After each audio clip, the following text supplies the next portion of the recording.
अशा पद्धतीने त्याला वाटलं आता यांच्या मागे कोण नाही, गोरगरीब आहे, हा एक वडार समाजाचा मुलगा आहे, त्यांना वाटलं कोण यांच्या मागे येते, परंतु याचा हात त्या मशनीमध्ये गेला आणि हा आयुष्यभराचा आदू झाला। ह्याचा पाऊस आता उजव्या हाताचा अंगठा या ठिकाणी पूर्णपणे निकामी झालेला आहे, पूर्णपणे। कारण असं आहे की हा राहुल याचं वय वर्ष अवघड 14 आणि 14 वर्षामध्ये हालाकीची परिस्थिती असल्यामुळं याला एका ठिकाणी कंपनीत कामाला जावं लागलं। कामाला गेल्यानंतर मालकाने घेताना असं सांगितलं की याचं वय 19 आहे असं सांगायचं आणि त्या बेसिसवर करत मी तुला कामाला घेईन। पोटाची खळगी भागवण्यासाठी हा राहुल त्या ठिकाणी कंपनीत कामाला जातो। कंपनीत कामाला 12 तासाची ड्युटी याला दिली जाते। कंपनी नेमकी होती कशाची, तर कंपनी होती कचरा कलेक्ट करणारा, प्लॅस्टिकचा जो कचरा असतो तो त्या मशीनमध्ये टाकण्याचा आणि त्यातून काही प्रोडक्ट काढण्याची कंपनी होती। तर याला या कवळ्या वयात वय वर्ष 14 असताना याला तो प्लॅस्टिकचा कचरा त्या मशीनमध्ये टाकण्याचं काम दिलं आणि तो टाकत असताना याचा हात त्या मशनीमध्ये गेला आणि हा आयुष्यभराचा आदू झाला। ह्याचा पाऊस आता उजव्या हाताचा अंगठा या ठिकाणी पूर्णपणे निकामी झालेला आहे, पूर्णपणे।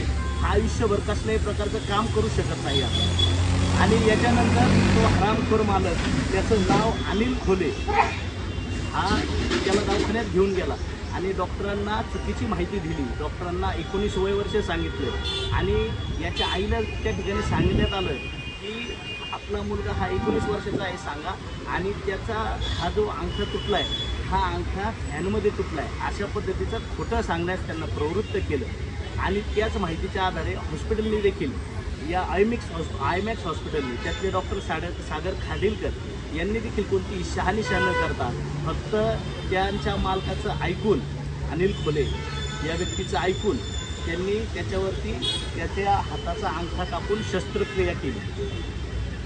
आणि याच्यातून त्यांनी त्यावेळेस त्या अनिल खोलेनी याच्या घरच्यांना सांगितलं की याला मी आयुष्यभर त्याचा पगार देईन, मी याचा सगळा हॉस्पिटलचा खर्च करत। परंतु जसे जसे दिवस पुढे गेले आईनी त्याचा पाठपुरावा केला की साहेब आमचा पगार द्या, माझ्या मुलाचा पगार द्या, तो ह्या महिन्यात देतो, माझा चेक वाटला नाही, मी पुढच्या महिन्यात देतो, मी गावाला आलो आहे, अशा पद्धतीची कारणं सांगून तो हरामखोर त्यांनी वेळ काढूपणा केला।